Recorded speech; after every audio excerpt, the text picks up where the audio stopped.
All right, I thought we'd go over the homework here.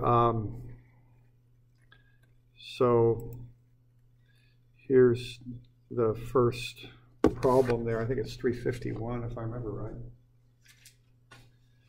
And what the deal is with this is you want to find the bending stresses, the maximum stresses in this one. So to accomplish that, yeah, this is 351. What you want to do is find sigma max, which is MC over I. This one you're also supposed to find some stresses that are in the beam, so that would be MY over I. Keep in mind that C is the maximum distance, so that's Y max basically is what C is. All right, so what you want to do on this, you look at the formula, and the formula tells you what you need to find. So you got to find the moment, and that comes from the moment diagram. You got to find Y, and that's the distance from the neutral axis, which is where the centroid is, and you got to find I. So that's what you've got to do to get this thing figured out. All right, so what you want to do first is find the reactions. So we've got 960 newtons per meter times the 6 meter distance. So that's 5,760 newtons pushing down on that beam. It's in the middle of the beam, 3 meters from either side.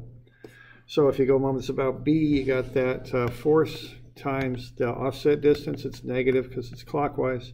And then pushing back is 6 times RC. So RC is 2880 newtons. And then you go sum of Fy is 0, and that'll get you RA is also 288 newtons. So you get these reactions pushing back up. Okay, that gets you to the moment diagram, the moment, to the shear diagram. And the shear diagram starts at 0, goes immediately up by the reaction to 2880.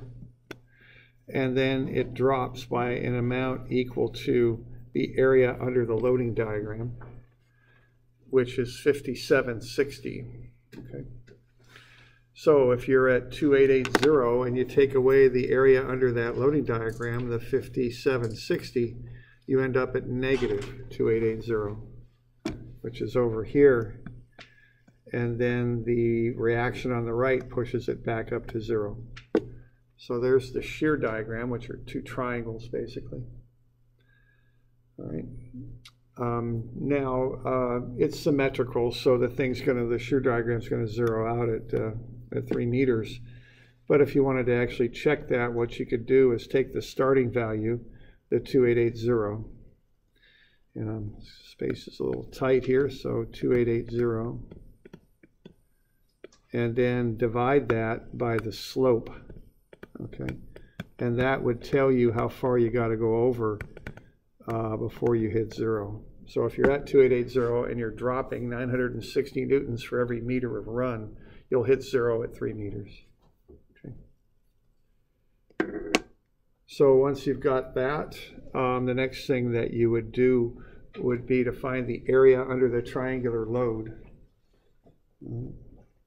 And that's just 1/2 times the height times the base. So 1/2 times 2880 times 3, and that's 4320 Newton meters. All right, so that's the area under that triangular shear diagram.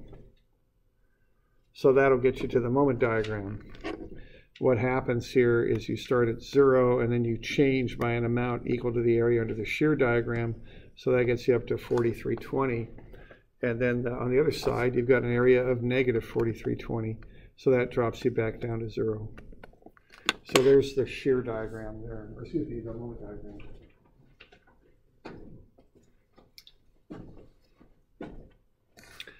All right, and the maximum moment then is 4,320 Newton meters. All right, now the next thing to do here is to find I. Now that's just a rectangular beam, so it's pretty straight up. It's bh cubed over 12. Base is 9 centimeters, height is 36 centimeters, so 0.09 times 0.36 cubed over 12 gets you 0.000350, and that's meters to the 4. So that's I.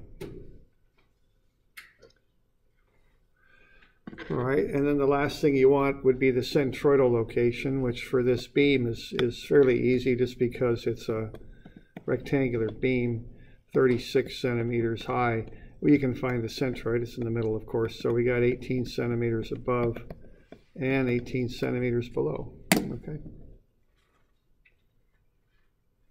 So that's the basic information that you need. You need the moment off the moment diagram, the maximum. You need the distance from the neutral axis to the top of the beam and to the bottom. And then you need I for the cross section of the beam. And you just combine that stuff together to get the normal stress at any point. Okay. So that's the basic drill on this. So to find the normal stress, it's my over I. Generally, I'm asking you to find the normal stress at those 5 different points in the beam. So you got the M max, you got the different distances, just depending on where you are in the beam, points 1 through 5 here. So the distances are shown. Okay, you've got a simply supported beam with a downward load, so it's going to bow downward, so you'll have tension on the bottom and compression on the top. Okay. So that's the basics of putting that together. Do we have any questions on that?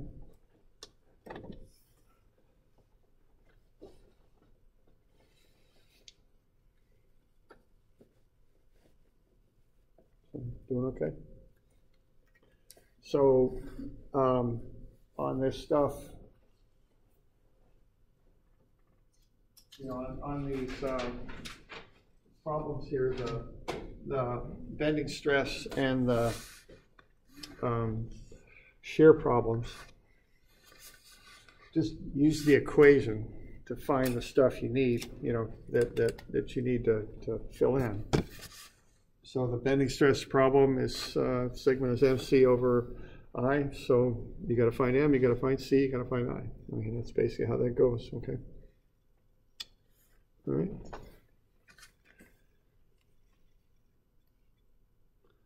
We're good with that.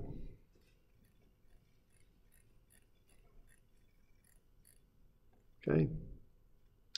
Now this next one here is a little trickier. You've got a T-beam there. You want to find the reactions, 2200 at C and 6000 at A. And then, so we get those reactions. That's where you're going to start. And then you're going to build a shear diagram off of that. It'll just be a shear diagram based on rectangular blocks. So you'll start by going up 6,000 and then over to B, then you'll drop to a negative 14,000, then at C you'll go up 22,000, so you'll be at 8,000. So the shear diagram looks like that. All right, so one block of 6,000 for 3 feet, another block of negative 14,000 for 3 feet, and then the last block at 18,000 for 3 feet.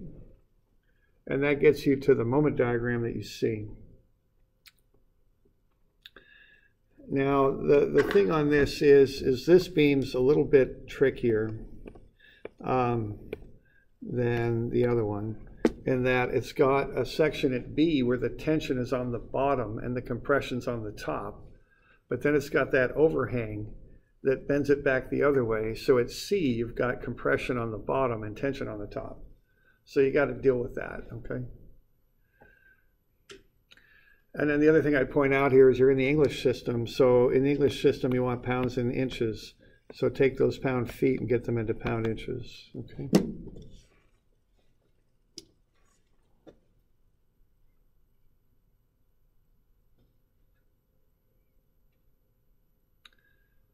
So we good with that?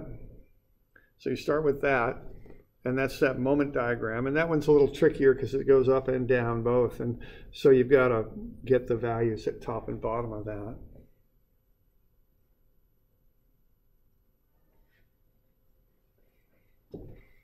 Okay. All right. Now the next bit here is to go ahead and find the centroid, and that's at 5.4 inches. You find the area, you break the T-beam up into two different pieces, the top flange and then the bottom stem or web, whatever you want to call it. So the top one's got an area of 18, Y-bar distance from the base up is 7, so 18 by 7 is 126. The bottom one, the area is 12, Y-bar is half of 6, it's 3, 12 by 3 is 36, okay? Total area is 30, total Y-bar A is 162, so 162 over 30 is 5.4. So that's where the neutral axis is at. So that's going to get you some information here that you'll use. A couple different pieces of information, actually. Now, one thing is you've got C top and C bottom, which you're going to need. Okay, C bot is what, 5.4. C top is 2.6. Okay.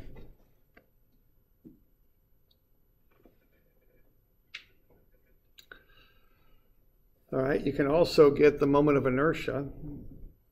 And now, for starters, that's a T-beam. You can't just take the total rectangular area and subtract off the two spaces there on either side because it's not symmetrical.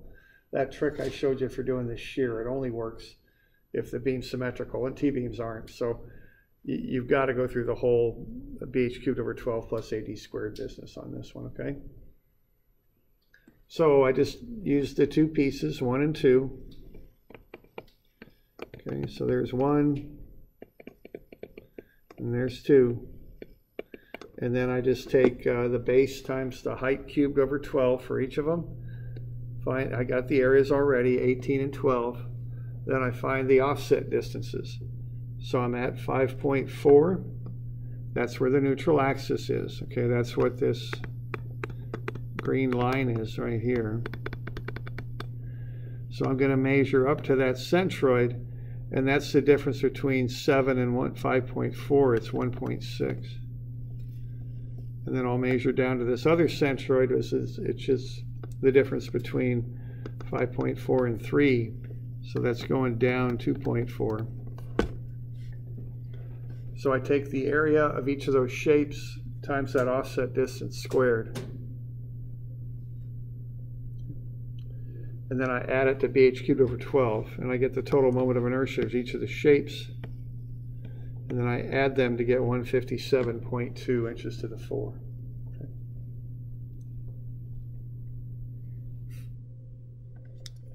So we're doing all right with that. All right. So once again, you got all the stuff now. You got M max, you got C to the top and bottom, and you've got I. So that'll get you MC over I.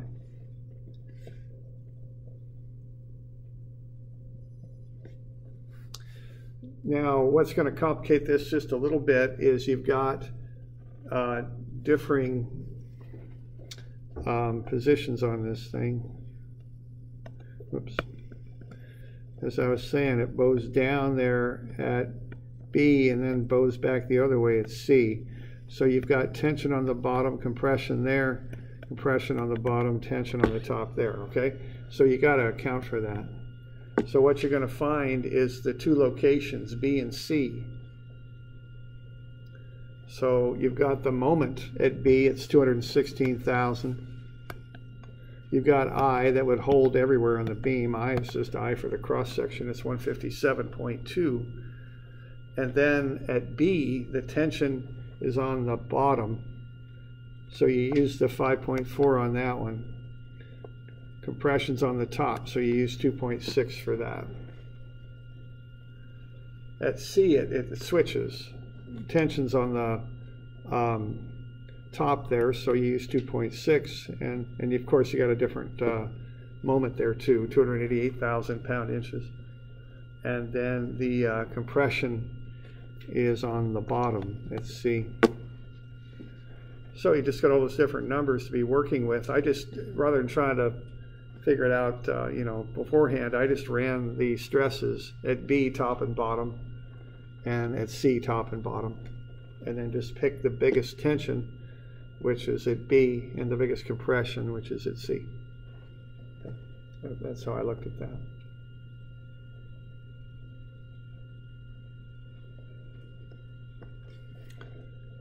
So we got any questions on that one?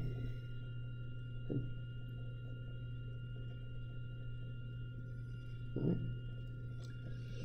All right, the shear ones are very similar.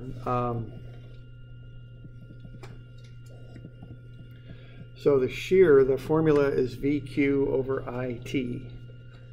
So you want to find the shear force, multiply it by that factor called Q, which is called the first moment of area, divided by I and divided by T. That's how you work through it. All right, so you want to find the reactions, 3,200 at C and 2,800 at A. And then you've got the area there. So you're going to kind of work through that. It's the area to the left of the load is 3,200. It's negative 800 times 4. Distributed load there is 800. And then the area to the right of the 1,200 is 800 times 2. It's negative 1,600. So what that means here is you're going to start at 0 for the shear diagram and then jump up to 2,800, and then you'll drop by the area under the loading diagram. So you drop by 3,200 and you end up at negative 400.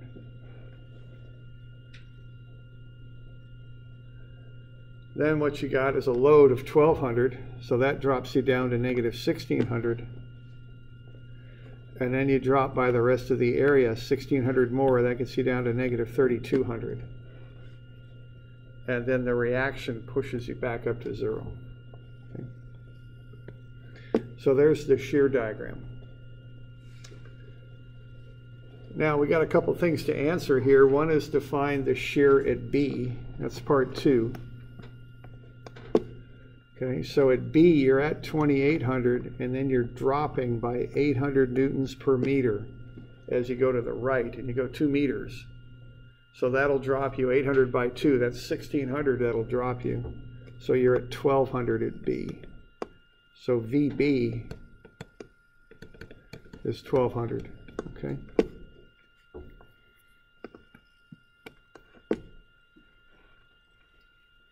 The other thing I'll notice is over there on the far right is where I have the maximum shear force. It's negative 3,200. Okay. So I want both of those values. I want the negative 3,200 to find the maximum shear stress. And I want to find the 1,200 to find what's going on at point B. Okay, so I want both of those.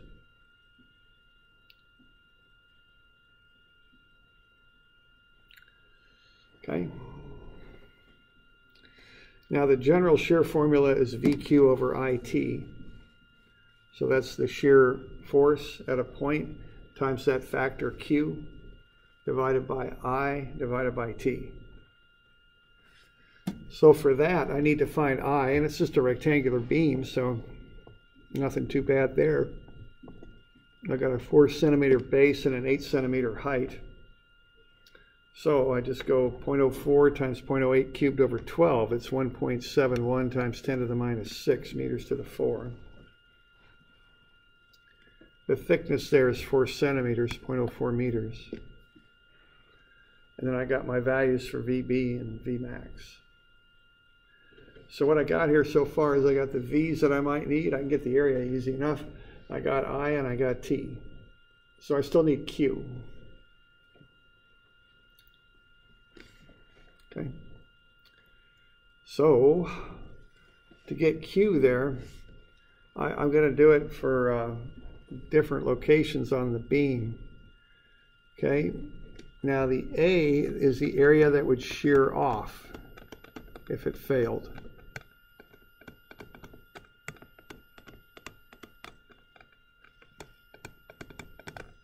What D is the distance from the neutral axis to the centroid of the area that would shear off. Okay.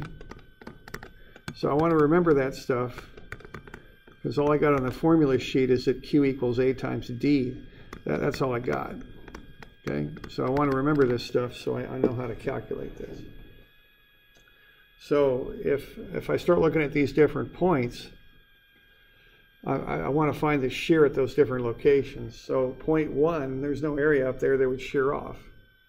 So the A0, the distance would be 4 centimeters. 0 times 4 centimeters is 0. So there's no Q up there, okay? It's 0. There's no shear stress up at the very top. The shear stress gets more as you get closer to the neutral axis with shear. All right. Now at point 2 there, I'm going to lose this part of the beam. That top 2 centimeters would shear off if it failed there. Okay, and that's what I mean, that would shear off. If it failed, this is what would break. Because remember, the shear in a beam is longitudinal. It splits. It's kind of like a deck of cards. If you bend it in your hand, you get these different planes sliding across each other. And so you get failure that way. So A is the area that would shear off. The area of 2 or 3 or 4 or 5 cards, you know, if you're bending the deck. The cross-sectional area. So I'm going 2 centimeters by 4, so that's 0.0008 square meters. All right. And then I want the distance from the neutral axis to the centroid of that area. Well, if I go 2 centimeters, I get to the base of it, and then I go half a 2 further. That gets me 3 centimeters, so that's 0.03 meters. Multiply those together, and I get 24 times 10 to the minus 6 cubic meters. That's this factor that we call Q, all right?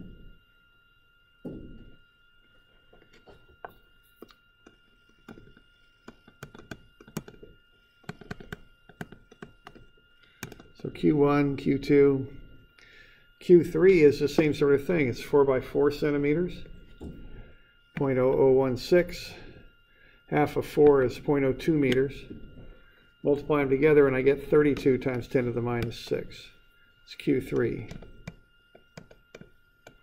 Okay. So there are the first moments of area for points 1, 2, and 3. Now we also got 4 and 5, but it's quite symmetrical. You can figure out 4 and 5, but it's pretty straightforward. It's very symmetrical with what we just did. All right. So we get these different values of Q. We've already got the shear at point B. It's 1200. So you multiply it by Q, divide it by I, and divide it by T, which is the same for any location on the beam, and you can find the shear.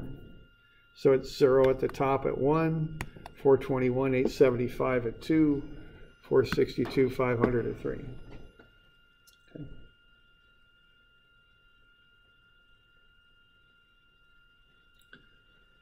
So we're doing all right with that? Okay.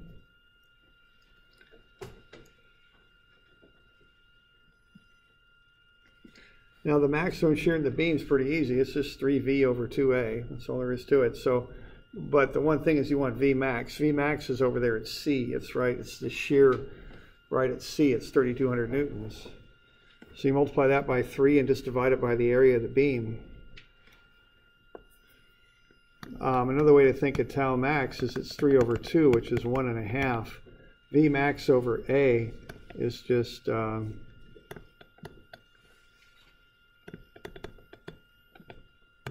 is the average shear for V max, okay? So V is V max divided by the area of the beam. That'll get you the average shear at the V max location, and multiply by 1.5 and you get 1,500. Excuse me, 1,500,000 newtons per meter squared. Okay. So we're good with that?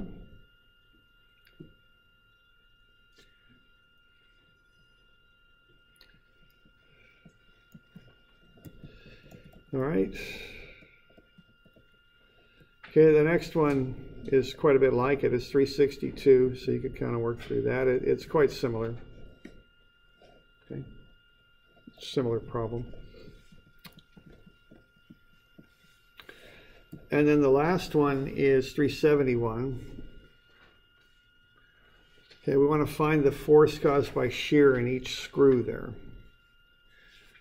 So what's going to happen, you know, if the beam would be longer than what's shown here, of course, but, you know, if you got a support here and one on the back side,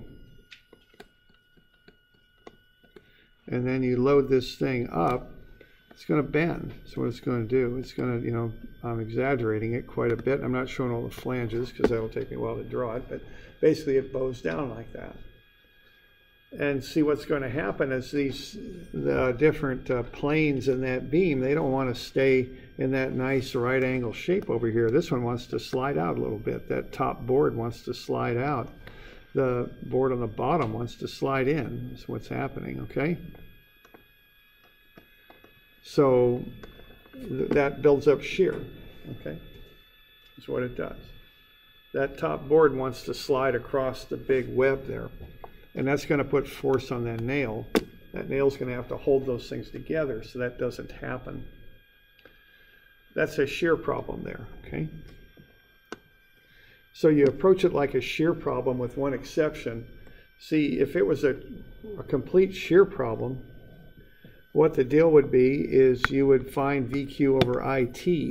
And what T would be that thickness right there. See, that's T. But what's happened is that's not solid material anymore. So you don't really have a T. All you've got in there is a nail. So you want to find the force that builds up in the nail that's caused by the lack of solid material there. So instead of VQ over IT, you just find VQ over I. Now on this one, it is symmetrical, so we can go ahead and do this little subtraction trick to find the moment of inertia. So what's going on there is we've got this I-shaped beam.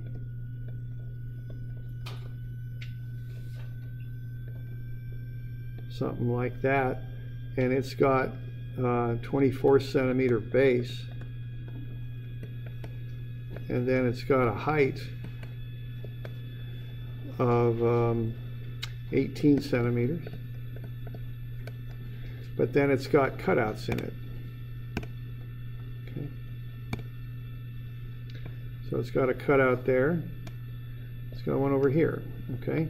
Now this is, and so the cutout there is what, 8 centimeters by 12. So that's what I'm doing there. See, I can do this because the reason I am doing it is I want to avoid doing the whole transfer axis piece because that takes a little bit of time. And I can do this because everything, all those centroids, are lined up on the neutral axis. See, that's why I can do this. So what I'm doing there is I'm just going to take the outer rectangle, its moment of inertia, which is 24 centimeters by 18 centimeters cubed over 12, and then subtract off 2 of the smaller ones. They're 8 centimeters by 12 centimeters high. So minus 2 times 0.08 times 0.12 cubed over 12. That's just a quicker way to get to the moment of inertia if it's symmetrical. So that'll work for I-beams and C-channels and tubes and stuff like that that are symmetrical. It won't work for L-beams and T-beams and things like that that are not. Okay. So that's 0.000096936 meters to the 4. All right, now the Q for this thing, what you want to do is find the area that would shear off, and that's that top board. It's 3 centimeters by 24. So 3 centimeters by 24 is 0.0072 meters squared. And then you can find the distance from the centroid up to the centroid of that. So, excuse me, from the neutral axis to the centroid. And that's going to be half of 12. That's 6 centimeters. Plus 1.5 centimeters more. So that's 7.5 centimeters. So to find Q, you take the area that would shear off if it failed, if that nail broke, which is the top board area, and then you find the distance from the neutral axis to its centroid. And you multiply them together, and it's 0.00054 cubic meters.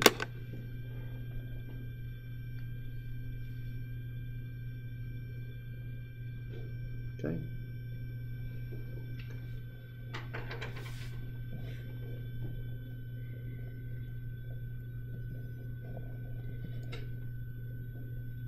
All right, so now what you can do is instead of doing tau as VQ over IT, you got F as VQ over I. So we just plug in the shear. Now the shear comes off the shear diagram. It's pretty straightforward. It's just a rectangular block diagram because it's simply supported with a point load. So you got 2,000 to the left and 2,000 to the right. And you take that times Q, which we just found, divided by I, and what you get is a force per unit length. So every meter length of this beam, and of course that would be quite long, so 1 meter, builds up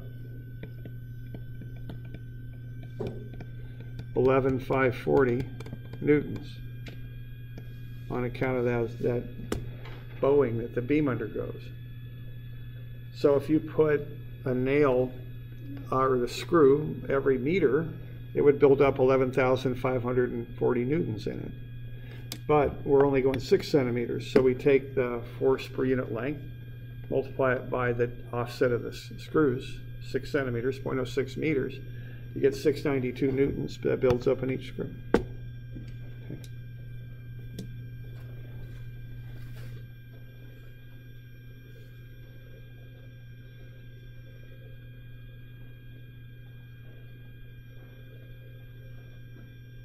Okay, so that's how that shear flow, as it's called, works.